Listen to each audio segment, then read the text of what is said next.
Hello, beautiful ones. Welcome to Grace Healing House, the sacred space of growth, transformation, self-discovery, and healing under absolute love, grace, gratitude, and joy. Thank you for tuning in and blessing this space with your beautiful self. My name is Tiffany Renee, a divine conduit, a divine channel for the highest good. Today, we're going to talk about relationships, and we're going to take a deeper look at how, certain relationships, right? When we experience conflict within our relationships, how it's catalyst, how it serves as a catalyst for us to grow, a catalyst for us to begin to really become a lot more aware of ourselves and a lot more responsible for our own energy and our own actions that we take within those relationships. So let's get into it. Relationships. Relationships are, and this is where I am in my understanding of this, right, are some of our most major catalysts for growth.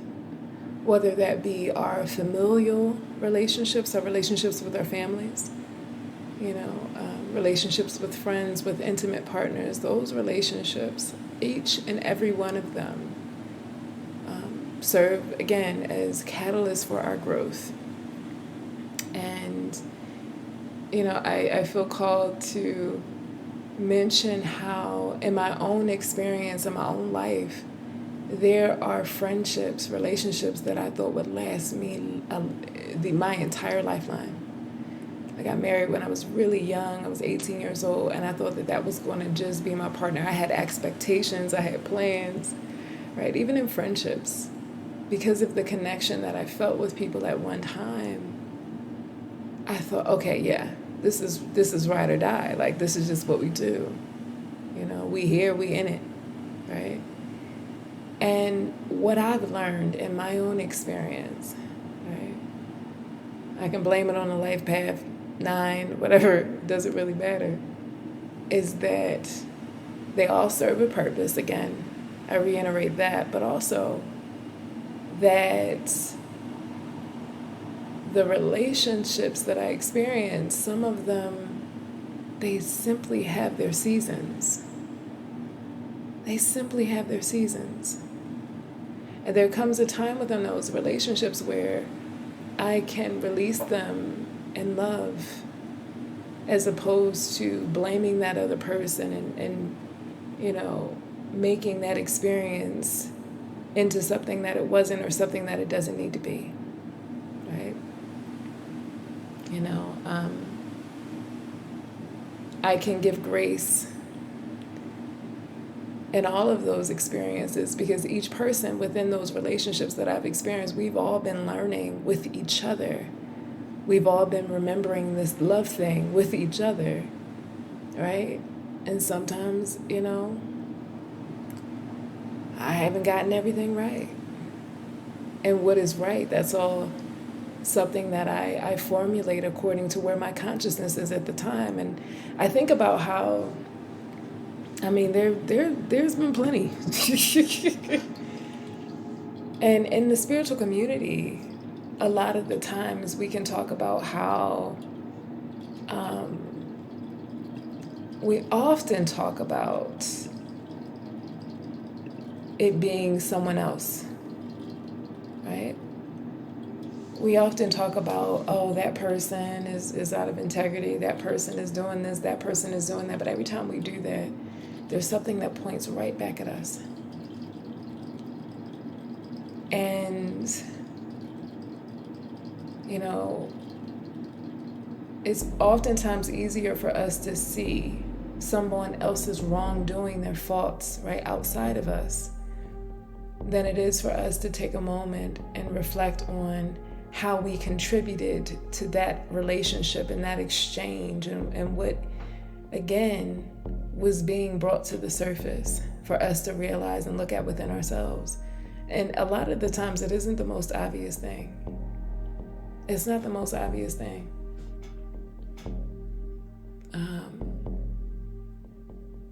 But it's easier for us to turn outside of ourselves than it is for us, a lot of the times, again, to look within ourselves and to be grateful for the lessons and the experiences that come into our awareness from the various different relationships that we have, regardless, whatever the correct English is, for what that relationship was about. Whether that's betrayal, that was one of the themes, whether that was, whatever it was. Because if it's betrayal, then something that comes out of that experience is discernment, is being able to trust your own instincts, judgment, right? Trusting in your own intuition in those experiences, because most of the time we know, right? It's forgiveness, not only forgiveness of other people, but forgiveness of ourselves. There's an opening for grace to come in and for us to accept the place within us that's yelling out, that says, perhaps that place within us that's causing this to be played out, and on the outside is a belief that this is just the way this world works, right? This is the way people are. It's the fear of intimacy, right? It's how you felt your mother or father betrayed you, or your sister or brother, and now it's playing out in your relationships. Or there's so many ways that this plays out. And again, we can honor that's coming forth. Or we can hold on to the anger and resentment that comes as a result of the betrayal. And I'm just using this as an example. We can do that, right? We can allow it to harden our hearts. We can use that as the excuse as to why we build the walls around us to keep us safe, but we're also keeping other people and other experiences out in love. Because we say, oh, nobody wants to experience that again. I don't want to experience that again. So how do I make sure I go through this life feeling safe and protected? Which is a whole nother thing. And so for a while, we explore life, we engage with life from these perspectives, these beliefs, that we made that situation with that friend mean, right? And we make them the betrayer, whatever the case may be. And we live out that role, right? If they're the victimizer, then we live out the role of being the victim, the one that was betrayed. And we experience life. This is the thing we don't realize, because again, this is subtle. We end up living our lives through that lens and experiencing things, especially, again, those relationships, in that very guarded space. And we do this until we come into some awareness. And then we come into this willingness to let it go. Right? And it doesn't take years. For some, maybe it does. It doesn't really matter. It can be a moment of experiencing just absolute love. And with that coming absolute acceptance, non-judgment of ourselves. Maybe that's a gift that's given to us from someone else. Or maybe it's a moment that just happens within us. Whatever it is, there's usually a catalyst for it. It's at that point that we get to then align to the truth of our lovability, right? Of our worthiness to be loved, respected, valued. Because maybe that's something else that we needed to learn from that relationship, that betrayal. Maybe we weren't respecting ourselves. Maybe we weren't loving ourselves. Maybe we didn't see the value in ourselves to even have that verbiage or that idea. As wild as that may seem. I can look at, again, my own pattern in relationships. Especially my intimate relationships, I began to see a very clear pattern, right? Of anger, of violence, of abuse, of mistrust, of all these things. These were things that I experienced in my childhood, and I saw that I was, again and again, it was someone with a different face, with a different name, but it was the same signature, right?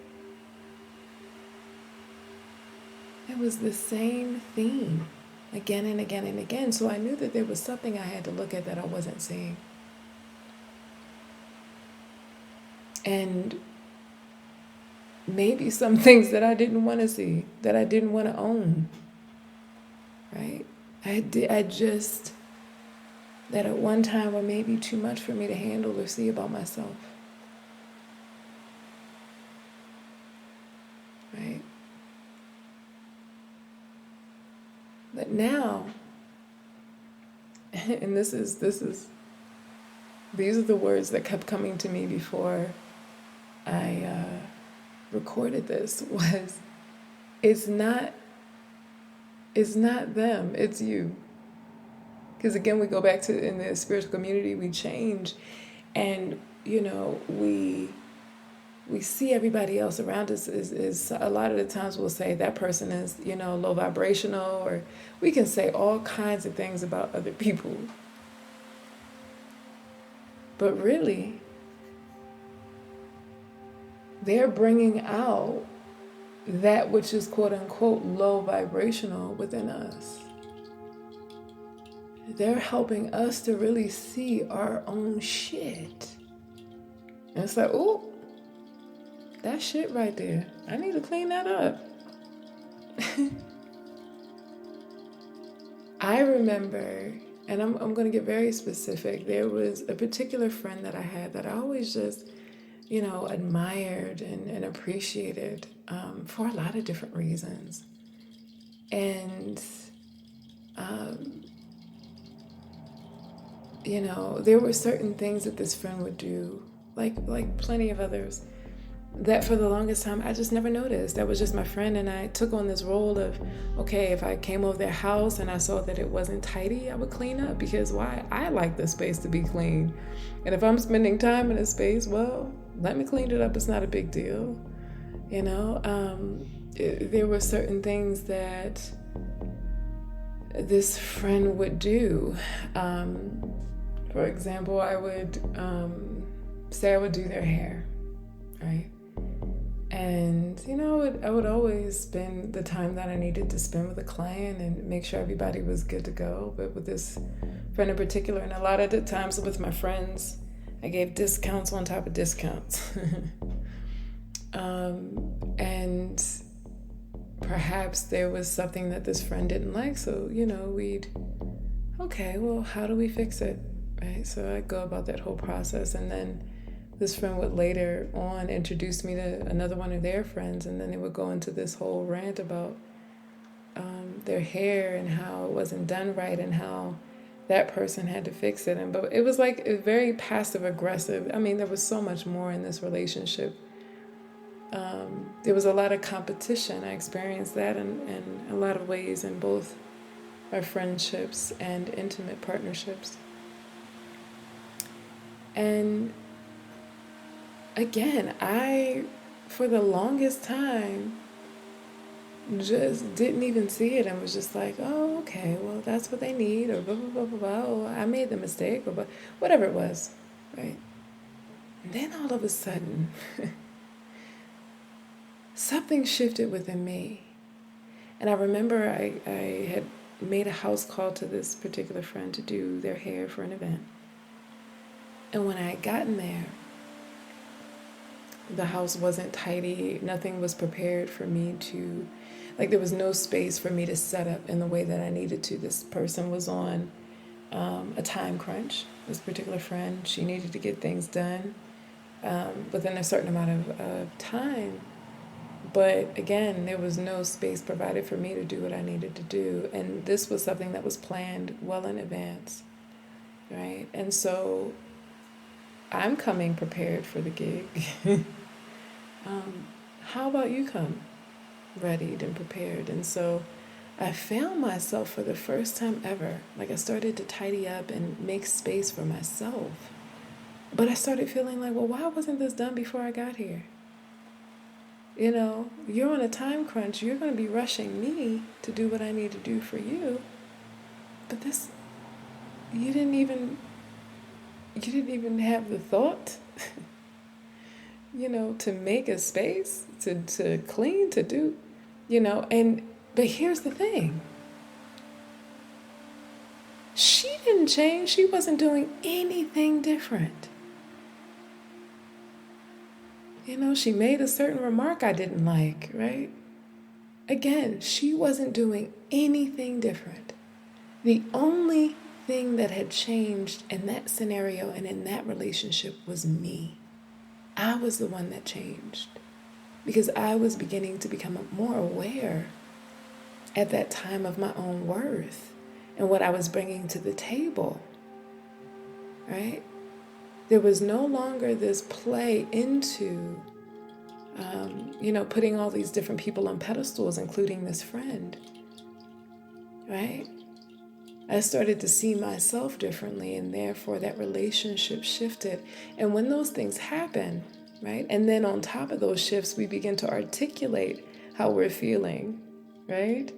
We begin to want to communicate, and we begin to challenge those relationships. And I'm saying this because we have this idea, and I think we have these notions, again, especially in certain communities and certain spaces, that conflict is a bad thing. No, it's not. Sometimes conflict is a necessary ingredient in your growth.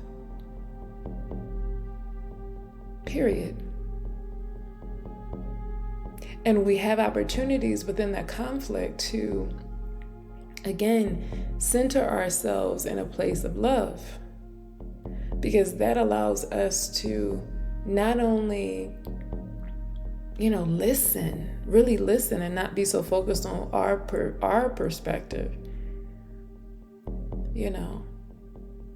but really listen and tune into what is being said, what is happening in this relationship, in this exchange, and to then communicate honestly and authentically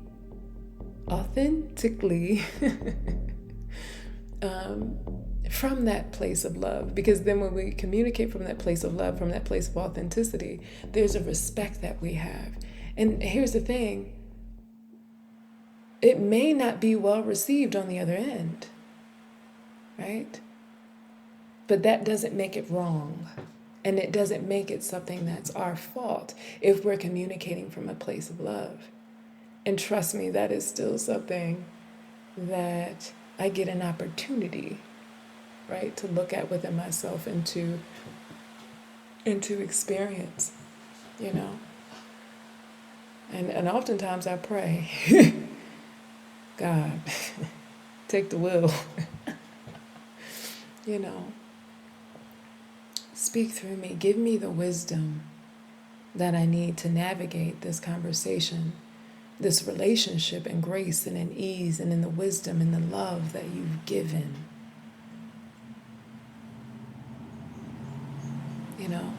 I pray. That's what I pray. Thank you. And it's interesting what comes out of that. It's interesting what comes out of that. And again, sometimes it isn't pretty, and sometimes those relationships that we want to be able to go deep with and be honest with other people in, maybe that other person, they're in a different space and what they're ready to receive, right? And even in their perception, it's all okay. It's all okay. Because once again, you both, everybody involved, is growing. And I think it's important to remember that so that we can come into the space of allowing ourselves to be filled with this grace for ourselves and for that other person. Because again, conflict isn't the easiest thing, but sometimes it's necessary for our growth. And we don't have to make it bad. We don't have to make that person this or that because they disagreed with us, because we want to be right about the situation. And we want to make them wrong irregardless of what it is. Right? Irregardless of what it is. And I can say that coming from a space where I have been in some very, what is the word? I don't even know the word for it when it comes to relationships. Again, especially in my intimate relationships. I was speaking with my mother recently, and she was talking about basically like a pattern, a trend with the women in the family, with getting involved with men that are violent and abusive. And I said, that shit ends now, right here, right now, done. It is over. Because I myself have experienced that. But then when I look back, right, again, I can make them, oh, that person is this, they're the devil, they're this, they're that, whatever. I wouldn't really use those words, but wow, that was something, right? That's what I look at when I look at it. That was really quite a situation, right? How did I contribute to that? What was I gaining from that?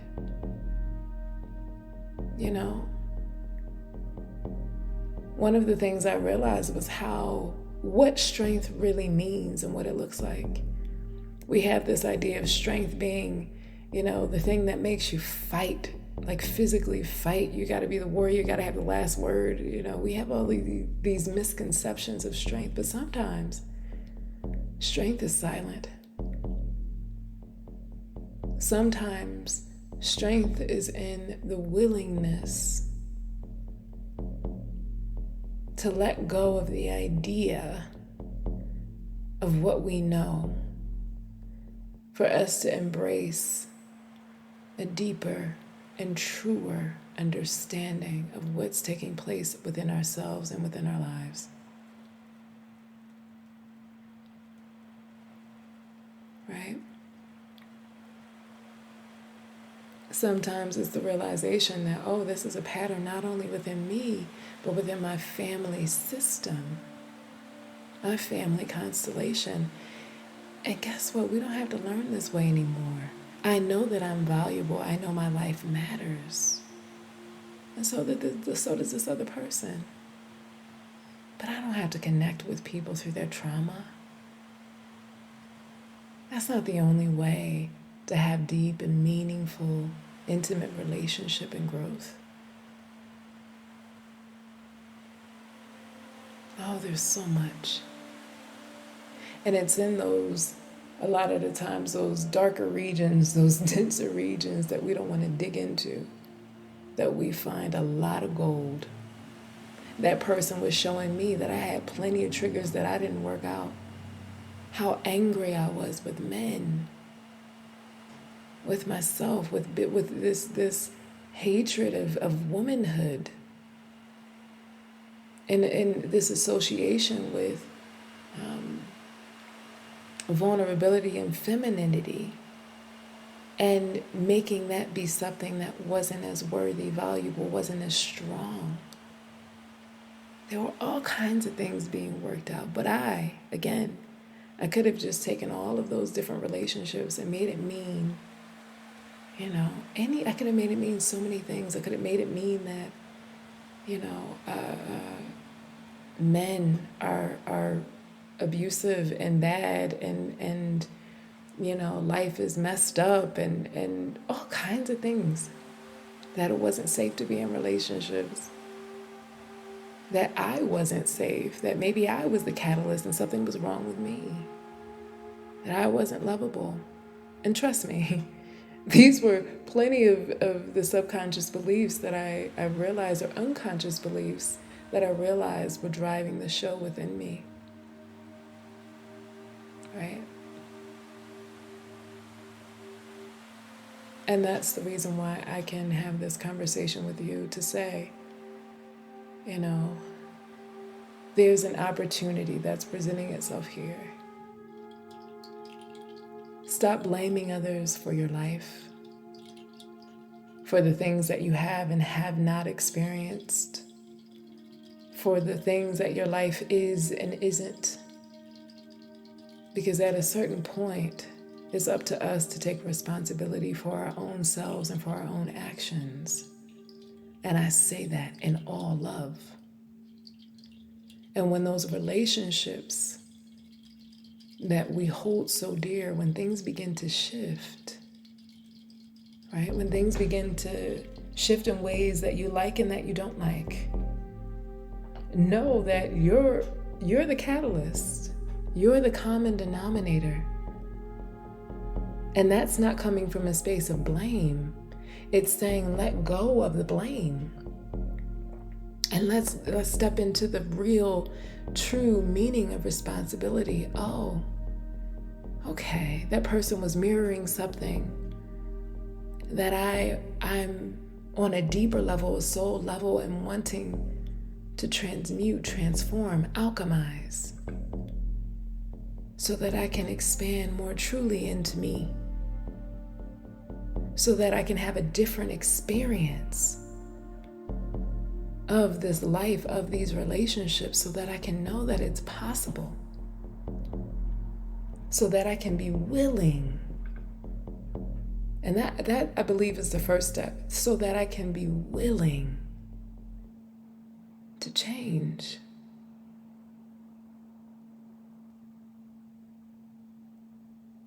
To let go when it's time to let go.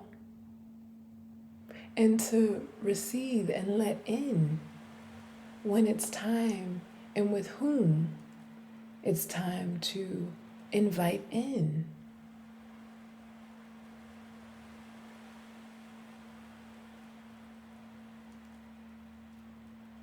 So that I can really begin to see my own patterns and my own habits that contribute to these types of relationships, and not make it mean, again, anything about my self-worth or value, or that other person's, or people. Hey, we all in this experience. We all growing. What next? Because I get to let this go. I get to live in my truth. I get to experience love and allow love in. Respect. I get to trust myself in navigating this experience in life and these relationships in my life.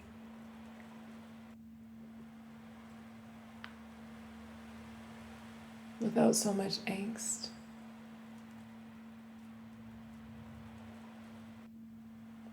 These are the gifts, and so many more, that come from that ownership, right?